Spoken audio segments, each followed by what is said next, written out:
Vibrate. Vibrate higher. Hi, it's Tony Robbins. Happy New Year. Listen, how's your new year coming out so far? I know it's early, it's January 15th, and I thought I'd send you out this little video message because you know what that day means, don't you? January 15th is the cutoff. Statistics show that 95% of the people that actually made a New Year's resolution have already broken it by today. And that's if you even made a resolution. Now, if you're the exception to that, I'm thrilled for you, and I support you, and I say keep rocking it. But if you've missed, maybe I could drop you a quick little message or two here that can help you not only recover, but get way beyond just making some New Year's resolution and make some real lasting change in your life. I mean, think about it. Most people don't even make a resolution anymore. Why? Because they've made them from years and years and years, and they know they're not going to follow through. So after a while, who wants to disappoint yourself? Who wants to be upset with yourself? Why even bother to set a new standard for this year? You know it's going to be the same as last year. If you're the kind of person watching this right now and you've actually opened this email and you haven't shut me off already, then obviously that's not you. So the question is, what is it that makes us even want to make a resolution? I mean, it's an interesting question. Why is it at the beginning of a year we have this tradition? But it goes beyond tradition. It's something inside of us that makes us want to make things better. And I think part of it is the calendar gives us this idea that we can have a fresh start, that we can start from fresh and have this great victory. And it's really, the calendar itself is quite arbitrary. It's wonderful to use it, but if you didn't use it effectively, let's use the calendar to serve you today. Let's just see, what does it really take to make this thing happen? Because there's no denying that inside of you, the only thing that's gonna make you happy in the year ahead and the decades ahead is gonna be having you have an experience where on a regular basis, you feel like your life is making progress. If there's one thing I teach, and I wanna remind you of it, it's really simple. Getting things is not gonna make you happy. That's good news in a tough economy. It's a good reminder. It doesn't matter what you get. Doesn't matter whether it be money or opportunity. All those things might excite you for the moment. Even a relationship, as magnificent it may be, might be exciting for a while. But if you don't keep growing, that relationship isn't going to stay exciting. So the secret to real happiness is progress. Progress equals happiness. And if we can make progress on a regular basis, we feel alive. And that's why at the beginning of the year, we get this thing like, okay, I can have this fresh start. I could really do what my soul desires. I could expand. I could grow. I could improve. I could change. Or maybe better than change, I could progress. See, think about that. Progress is an aliveness to it, doesn't it? You don't have to work at changing. People say all the time now, well, I'm working on changing. Don't worry about it. You don't have to work on changing. Change is automatic. Your body's going to change whether you want it or not as the years go by. And no matter how hard you work, there's going to be some changes going on there. The economy is going to change no matter what you want it to do. The weather is going to change. Relationships are going to change. Everything in life is always changing. We don't have to work on change. Change is automatic, but progress is not. So if you want to make real progress, then you really got to look at your life in a different way. You got to say, I got to take control of this process and not just hope it's going to work out like people do who make a resolution. Because really, isn't that what they're really doing at the beginning of the year? They're saying, well, here's my resolutions for the year, and they really basically tell you their wishes. It's their wish list. It's what they hope it all comes together.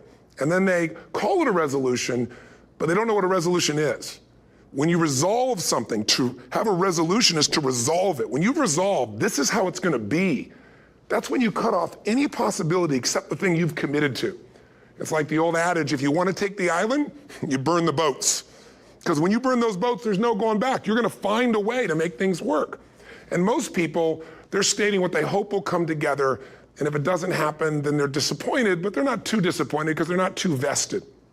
What does it take to successfully create a lasting change in your life? To not only have a New Year's resolution you follow through on, but really have a lasting change? Well, the first step for lasting change is very much like making a New Year's resolution. Fundamentally, it's the same. The first step is you got to have a vision for what it is you really, truly want.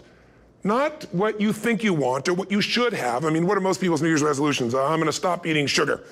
I'm going to stop smoking. I'm going to lose 10 pounds. The problem with that is it's not very inspiring for most people. It's not telling you what you're going to get. It's only what you're not going to do. And it's kind of hard to have you move forward with that. A vision is about what you're here to create. A vision that really works is one that excites you. If you say, well, my resolution, my goal, my outcome for this month, this week, this year is to lose X number of pounds, That's okay, but it's not very compelling. It has to be a compelling vision. It's got to have something that has the power to pull you, not something you have to push yourself to do. Those are two different kinds of motivation. Push requires willpower, and willpower never lasts. What will last is pull. Having something so exciting, so attractive, something you desire so much that you have a hard time going to sleep at night and you get so up early in the morning to rock it and take it to the next level. That's what you're looking to create. And that isn't easy to get. But one of the reasons we do seminars and events and we say, why do that? Why not just read a book or something? Is because when you get in an environment where you're with people that are being put in a peak state, like when you're going to a sporting event, if you watch a sporting event at home, it might have a certain level of excitement. But when you're in a stadium with 50,000 people, suddenly it has a whole different level of intensity. And we feel that. And the bottom line of our follow-through comes down to our emotional intensity. In a different state of mind, you're going to come up with a much better and a more exciting vision than if you're sitting on the couch going, okay, what are my new resolutions for this year? And you're doing it the morning after the new year has started and you're a little inebriated and the football game's on in the background. Probably not going to have the power of focus there. Probably not going to have the power of the energy to create something that's going to pull you for this year. And you got to do that. So it's got to be a vision that's compelling. Something that it's going to be a gift to make sure that it happens. And also, along with that compelling vision, you got to have strong enough reasons that you're going to follow through when the going gets tough. That's one of the biggest things missing for most people. They say, this is what I want to do. It's not very exciting. It's not very compelling. But most importantly, they don't have strong enough reasons to push themselves through what's going to be necessary to get that dream, to get that goal when the inevitable challenges come up. When you're starving, hungry, and you're trying to go on a diet, right? When you got no time and you're stressed out and you haven't worked out still, and that's what you're supposed to do. When the economy gets tight and what you thought you're going to do doesn't work, and so you give up on the goal instead of finding another way to get there. You don't let the fear take you over if you've got strong enough reasons. Those reasons can be positive, or those reasons can also be negative. They can be, if I don't do this, this is what's going to cost me. And if I do this, this is what I'm going to gain in my life. Reasons come first, answers come second. If you get a compelling vision and you got strong enough reasons that will push you through the tough times, you're going to do things other people don't do. Instead of collapsing, even if you get off target, you won't go, oh, I blew it. You'll get right back on target, make the change, make things happen. And I know you've done this in many areas of your life. Just think about it again. I'm not teaching you something really new here today. I just want to remind you of what your soul knows. You got to change, you got to improve, and you got to go through a simple process fundamentally to make that progress. First step, vision that's compelling. Second step, make sure that there's strong enough reasons to follow through. Third step, you got to review it and feel it every day. I mean, anything. Have you ever had this happen in your life? Has there been anything in your life that you've ever wanted so badly? You were so desirous of it. You had such a hunger for it that you couldn't stop thinking about it. Could have been a career move, could have been when you were a kid, a car, it could have been a relationship, it could have been anything, but you were obsessed. You wanted to make this happen. You wanted to attract this to your life. You just wanted something. And you didn't even know how to get it. But it was so compelling to you. You kept thinking about it every day, envisioning it, imagining it, feeling it. And then stuff happened. And suddenly you started to attract people or situations to your life, and it just came together. Like, you didn't even have a total plan. It was just that it was so a part of your focus with so much intensity and emotion so often that it sensitized you to notice anything that could get you there. There's a part of your brain called the reticular activating system. For short, we call it the RAS. That part of your brain determines what you notice in the world. And it's really important because when you set a goal, when you get really clear on a vision and there's strong enough reasons and you review it enough and it becomes a part of you, that part of your brain says, anything that relates to this, I need to notice. It's like, did you ever buy a certain kind of car or maybe a certain outfit and suddenly you see that car everywhere or those outfits everywhere? Well, you know the cars were always around, but why do you see it now? Because your RAS knows this is important. This is part of my world now. Similarly, when you really get clear and it's compelling and you're reviewing it every day, you've got strong reasons and you're reviewing it every day and you're feeling it, the brain becomes incredibly acute at noticing anything to get you to move forward. And so that's the power of this. So, what do people do with a New Year's resolution? They come up with something they kind of want. It's not a compelling vision. They don't really have strong enough reasons, and they never review it again until to notice that they broke what they said they really want to make happen, because they didn't really resolve. If you resolve, you got the vision, it's compelling, you review it daily, and you feel it, you envision it, and you experience it. Simple as it sounds. Now, ultimately, what is this really about? Ultimately, if you're going to have lasting change in anything, you're really talking about just raising your standards. I mean, I always tell people, if you want to know how to change your life, I give it to you in 3 words, boring as it sounds: raise your standards. And what does that mean? Corny as it sounds. Raise your standards. Oh, thank you for the breakthrough thought, Tony. I'm glad I wasted my time watching this little email with you. But think about it. Lasting change is different than a goal. You don't always get your goals, but you always get your standards. Maybe it'll help you is to think about it this way. I try to explain standards to people with a different set of words. Think of it as everybody in life gets their musts. They don't get their shoulds. Like, think about it. Most people have a list of shoulds, don't they? Don't you have a list of the shoulds, things you should do, you should follow through on?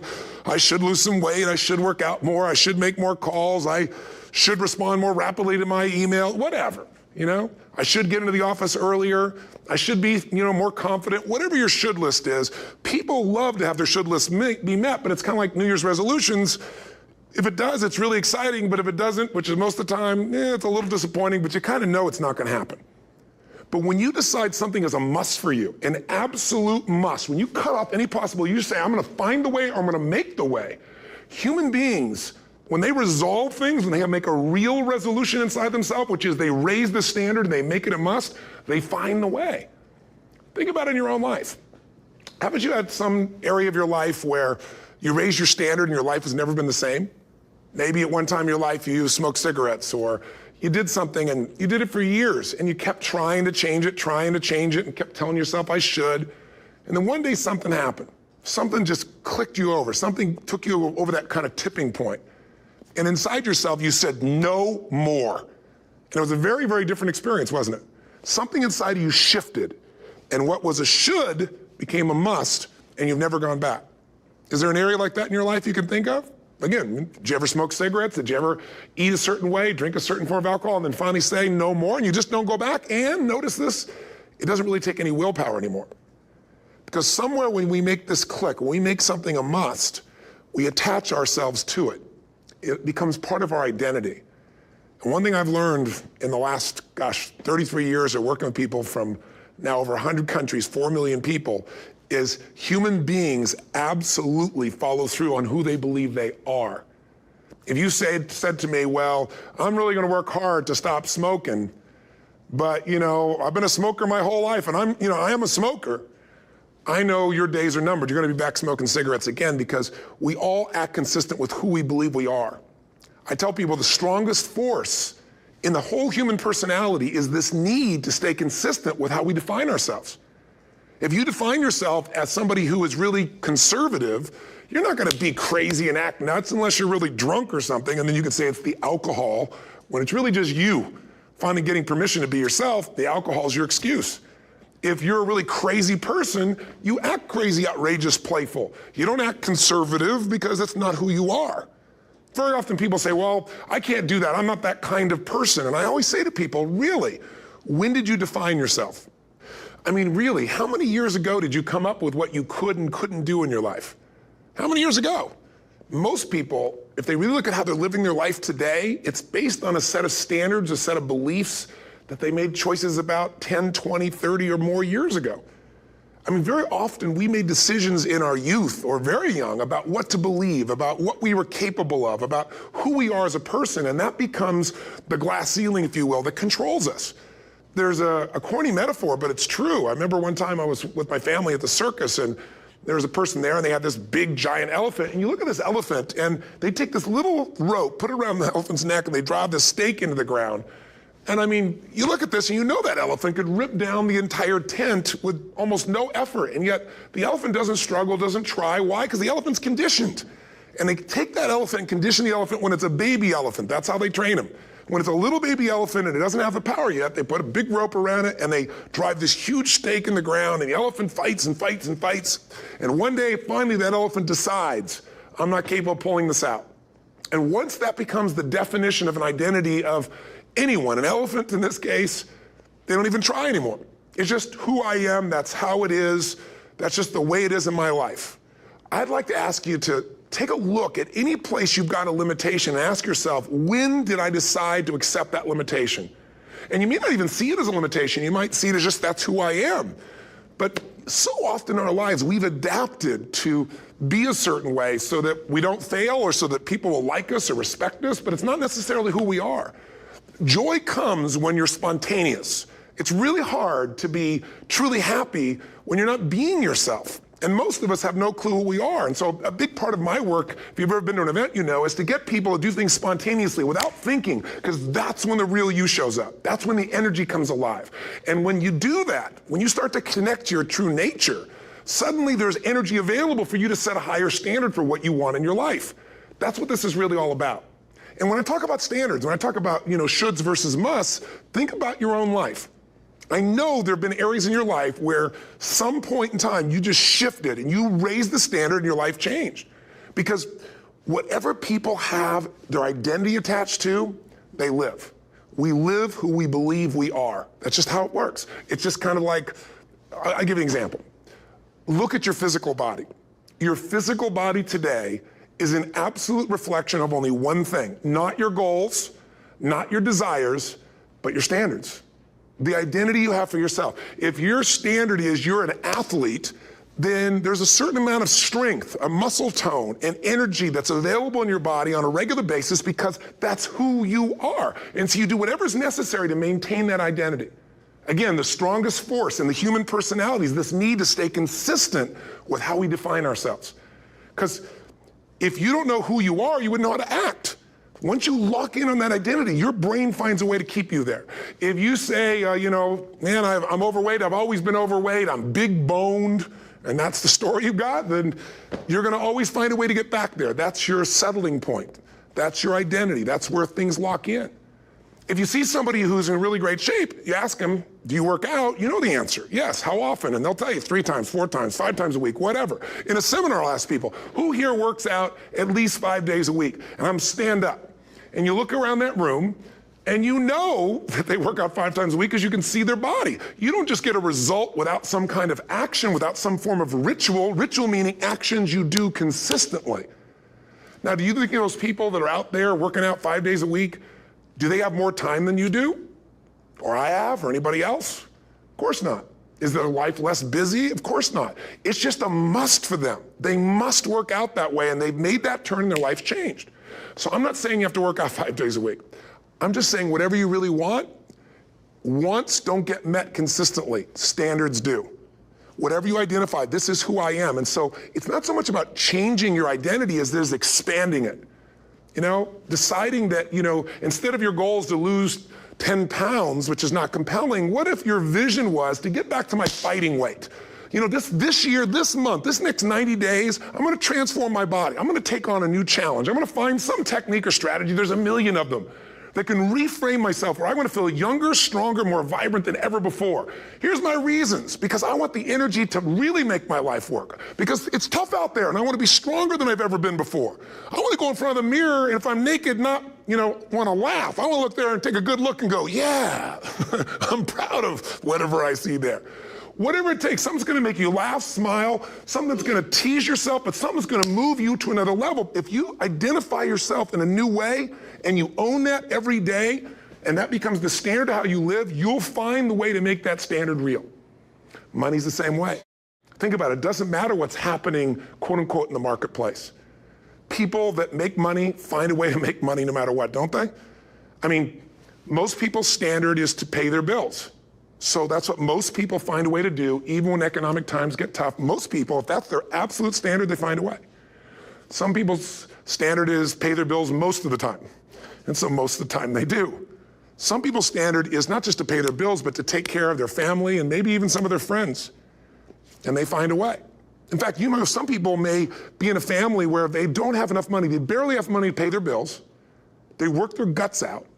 And then somebody, their mother, their father, somebody else, their sister gets ill, and there's not enough money to take care of it. Nobody else has money in the family. They don't either, but they find a way to get that money to take care of their mother or father, don't they?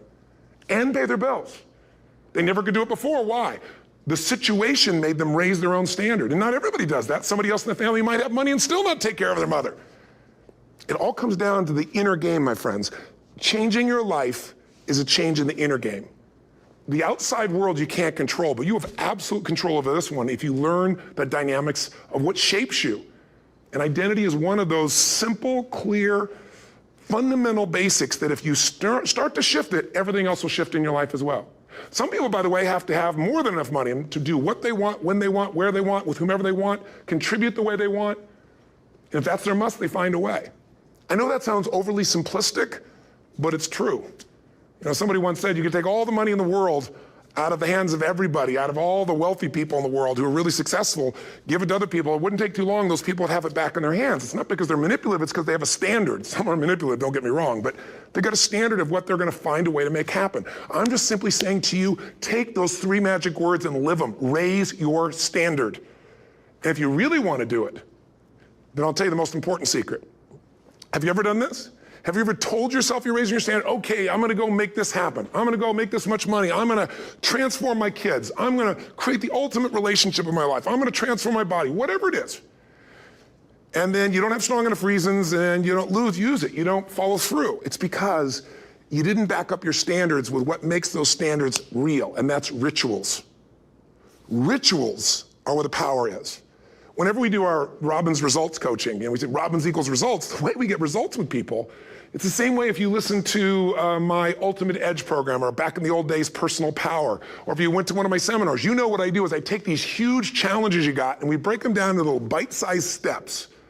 Little things you do each day that after you do them, you get so much momentum that it's easy to succeed. You're not overwhelmed. You have these victory day after day after day on little things. If you went through Ultimate Edge, I'm sure you learned about the hour of power, or the 15 minutes to be able to be fulfilled, or 30 minutes to thrive, where you literally just condition your body and emotion with a couple little rituals. So it doesn't matter what's going on in your world, you feel that strength, and it's not fake, it's not some pump up, it's coming from inside you, and it works. Rituals define us. See, all the results in your life are coming from your rituals.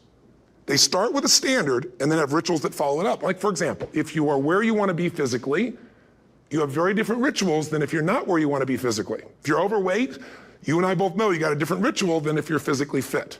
Completely different. You get up in the morning, what's the first thing you do if you're fit? Your shoes are there, you roll over, doesn't matter how you feel, you put on your shoes, you lace them, you start walking, or whatever that ritual is. If you're overweight, you roll over and you have a very different ritual. You might roll over several times to turn the alarm clock off. You go in and get your mocha smocha, whatever, special coffee. You stop by at Starbucks, or whatever the case may be. You have your nice sugar muffin. It's supposed to be really nice for you. Whatever you do, it's a different ritual. If you have a great, passionate relationship, you have very different rituals in how you come home than if you have a lousy relationship. When you come home and the first thing you do is you're tweeting somebody, or you're emailing, or flipping on the news, or you don't even come home. What are the rituals? Whenever I study people that are successful, what I look for is what's the standard they hold themselves to, and then what are all those little rituals that add up? Because think about it. Success and failure are not giant events. They don't just show up. You don't just suddenly become successful or suddenly have this cataclysmic event that makes you fail. It may look that way, but failure comes from all the little things. It's failure to make the call. It's failure to check the books. It's failure to say, I'm sorry. It's failure to push yourself to do things physically that you don't want to do. And all those little failures day after day come together until one day some cataclysmic event happens and you blame that. That event happened because you missed all the little stuff. Do you agree with me? And success, by the way, is not some overnight event. It's all these little things. Success is having a vision. Success is making it compelling. Success is really seeing it and feeling it every day with strong enough reasons. Success is feeling the sense that I'm here to grow and I'm here to give something to the world more than just myself. Success is caring about other people. Success is calling and saying, I love you in the middle of the day for no damn reason. Or sending a note. That'll change your relationship. Have a ritual of something funny, playful, or a surprise you do. How many relationships are dead today because they have no surprise rituals anymore? You need to have some rituals, some cool things you do that nobody else does that gives you a better life than anybody else has. All the little stuff, that's where success comes from. In business, it comes from delivering more than anybody could imagine. All those little things add up. People go, wow, that's who I want to do business with. It's true in any area of your life. So if you look at somebody who's really successful and you think, wow, they're so amazing, they're such a genius, you got to dig underneath and you got to remember something. People are rewarded in public for what they've practiced for years in private. Myself and my business people say, how do you get up and speak? And you have no notes and you go for 3 days and nights and the room is like, everybody's wired and it's incredible. It's like a rock concert. How do you do that? How do you have that confidence? Well, it's not confidence, it's experience now. But I did so much behind the scenes, and I still do, to make things right. I mean, how many people would know that since the time I was 17 years old, before I walk out on stage, still do to this day, wouldn't need to do it, but I still do it, I never walk out there without being in an absolute peak state of mind. There are days my back is hurting, my throat is hurting, or I may have had a challenge, or my father passed away, and I've still got to deliver for these people because my standard is give my all every time. Every event has to be better. Talk to anybody who's been to our events for 5, 10 years, some of our trainers, and I'll say, I don't know how he does it. He always finds a way to make it better. That's not an ego thing. That's a standard in me. I have to find the way. And my ritual, though, is I prepare, I think, I gather new information, I figure out how to put something across better. What do people need? I spend time with our customers. I see what's going on. And before I get on stage each time, I have this little ritual to put myself in a state of mind. And I did it starting like 17 years old. I started doing it. I'd say, I now command my subconscious mind. And I say this out loud several times, this little phrase, set of phrases, as an incantation to kind of condition my mind and body. And I'd say, I now command my subconscious mind to direct me in helping as many people as possible today by giving me the strength and the emotion and the humor and the brevity, whatever it takes to show this person and help this person change their life now. And I started that with a person when I worked with people one-on-one, and I would do that for 45 minutes driving in my Volkswagen to go serve and coach somebody for the first time. Now I don't say that person, I say these people, and I can go out in a room of 10,000 people and deliver for 50 hours, and I do it every time I come back on stage. It's a ritual to go into peak state. Peak states don't just show up, they don't interrupt you. Great ideas don't interrupt you, you gotta pursue them. I talked to Michael Jordan, I'll never forget, at the peak of his career, and got to watch his final game, saw him backstage and spent some time with him, and it was a pretty exciting time. He was the greatest basketball player I think that ever lived and has ever lived. And I asked him, I said, what sets you apart, Michael? What is it? And is it God-given talent, ability, skill? What is it? And he said, Tony, he said, I can shoot you straight. It's not, me trying to act humble. He goes, I have a lot of talent, a lot of God-given talent, a lot of skill. I've worked really hard. But he said, really, it's my standards. He said, every day I demand more from myself than anybody else could humanly expect. I'm not competing with somebody else. I'm competing with what I'm capable of. Magic formula. Because most of us lower our standards. Why? Because who you spend time with, my friends, is who you become. One of the biggest reasons I started going to seminars when I was like 17 is I had nobody around me as a great role model. I could read about somebody, but being around people, being in that environment was very different. Finding a way to go to work with someone who lived that standard of life was very different. You get around people with low standards and you compete with it. You don't need to compete with it. It's like, okay. Remember Jerry Springer? I don't know if he's still in the air, but I remember he used to get people on the show and I thought, where would he find these people? And why would people watch? I'll tell you why they watch. They watch these people and go, my life's still pretty darn good compared to that person. Look at them. You don't have to change your life. All you have to do is find somebody with a lower standard and you'll feel good about yourself. But if you feel that good feeling, it's an illusion. The only thing that's gonna make you happy, my friend, and this year or any other, is to step up. It's to raise the standard, it's to discover what you're capable of and feel that incredible power of pushing through whatever's holding you back and get to the other side of more of your true self. That's what this game's all about. And look at the best of the world in anything. Tiger Woods, what's his vision? To win golf tournaments? No, to be the best that ever lived. That's his goal, that's his vision. But here's what's interesting, he backs it up with rituals. If you just have a vision and you don't have the rituals, stop lying to yourself. His rituals are, he started doing things nobody did before. He went and started lifting weights. Golfers lifting weights? No way. He went out and he changed his swing when he was the best in the world because he realized in order to be the best that ever lived, he's gonna have to change his swing. If you know anything about golf, you don't change your swing when you're the best. And he went and retrained himself because he has different rituals than other golfers. Now many people are modeling his rituals to get better. It's amazing.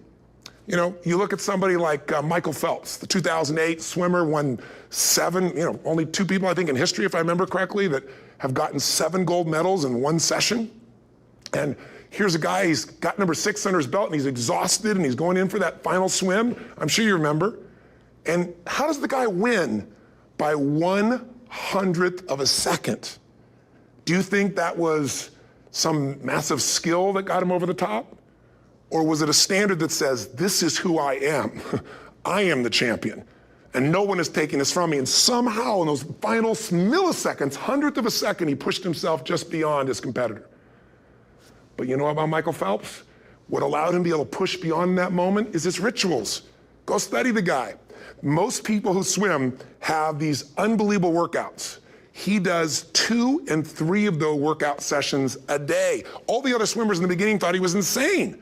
You're gonna overtrain, you can't do that, it's not physically possible. But he had a standard and the rituals to back it up. So here's my final message to you, because I've gotten carried away. I thought I was gonna send you like a 5-minute message, but as you can see, there's no script here. It's just me going a little crazy with you, but I wanna really see you get what you want this year. Don't let this year be like last. And if last year was great, still don't let it be that way. Raise the standard. If your life is perfect and extraordinary, you darn well know you're not gonna be happy unless you keep making it better. That's what makes us feel alive. It's not what we get that makes us happy, it's who we become and what we're able to give because we become more. That sense of contribution is what creates the deepest meaning. So here's my assignment for you, if you want one. If you want to go from conversation to some action, here's a simple thing to do. What's an area of your life right now that you really want to improve? What's an area that's important to improve?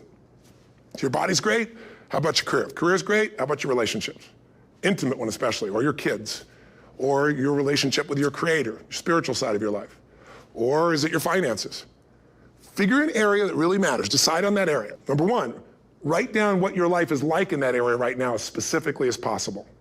So you might say, well, I'm 13.5 pounds overweight, whatever the weight is, whatever the situation is, or my body fat's like this, or I wake up exhausted in the morning, and you write the truth of where you are right now. So you're real clear. Or I'm not in a relationship. I say I want a relationship, but I'm not in one, and I don't seem to find them. All the good ones seem to be gone is my belief. And I really do want one, but I don't have it. Whatever your definition. Or I'm in a relationship, and God, I wish I wasn't in a relationship. I'm planning my escape, wherever you are. Or I have a wonderful relationship, we love each other, but there just isn't enough passion. Just write the truth of where you are. The area you want to change, but write how it is. And then the second step is, and this is where you gotta be really honest with yourself. What are the rituals that have put me there? Because whatever results you're getting, even if you don't like the results, there's some rituals that are keeping you in that place. There's some rituals of what you eat or don't eat, how you move or don't move, how you sleep or don't sleep. There's some rituals in the lack of variety or spice or energy or focus in an area. There's something you're doing, and it's usually not one thing, it's a bunch of little things that you kind of do consistently whenever you think about getting in a relationship, whenever you think about working out, whenever you think about money. You get yourself in a state of overwhelm. You start thinking about all the things you can't control. Just write down all the rituals you have, and then here's the third step. What do you want? What's your vision? And be really specific. I want to be my fighting weight. I want to be the strongest I've ever felt. I'm going to turn my, whatever it is, be specific. And then, last step, number 4, what are the rituals that'll get you there? What would you need to do differently each morning if you're going to be that kind of energy, that kind of strength? How often would you work out? What days would you work out? What time? A ritual is something you do consistently, usually at a specific time, so it becomes automatic. Let me tell you something. Willpower doesn't last, but rituals can last a lifetime. I bet you have some rituals in your life right now you've been doing for years, even though some of them don't serve you. I'm just saying, wake yourself up. If you want a new year and a new life, you don't need to start on January 1st. Start today. Start with this little video. And just begin to see what happens and see how easy it is to just do a few little rituals. Don't do them all, just do 2 or 3 new things. And you know what happens? You'll get momentum. Because once you discipline yourself in one area of your life, you feel yourself doing it in other areas as well. And I always say something that my original teacher taught me. I always remind people, there's always 2 pains in life. There's the pain of discipline, or there's the pain of regret. And discipline weighs ounces, as my friend Jim Rohn taught me. Regret weighs tons. You don't want to have regret. So right now, what do you want to change? What's it really like? What are the rituals that got you there? That'll take a little homework. If you're not sure, ask the people around you. They'll tell you what your rituals are. What do I really want in depth? What are the rituals that'll get me there? And then get yourself to start a few of those actions and lock them in place. If I can help you in any way, we're here as a company to support you. Come have an event with us. Come to Unleash the Power Within or Mastery University, or get a coach. You can get a free coaching session if you call our company and click on something on this. We'll probably have something on it, or get a product. Or don't do anything with us, but do something with somebody, starting with you. If you make the changes in yourself, you're going to be proud this year, and no amount of money or accolades from other people can mirror the feeling of being proud of knowing you've taken back control of your life, or you've taken a great life to another level. Because once you do that, you have something you can give other people, whether it be your kids or your friends or your family. And ultimately, that's what life's about. So thanks for listening. I don't know how long I went here, but I hope this has been helpful for you. I just thought it's a new year, and I want people to be able to truly create a new life. And until I see you again, hopefully soon, or gets a chance to meet you, live strong and live with passion. And of course, God bless to you. Happy New Year.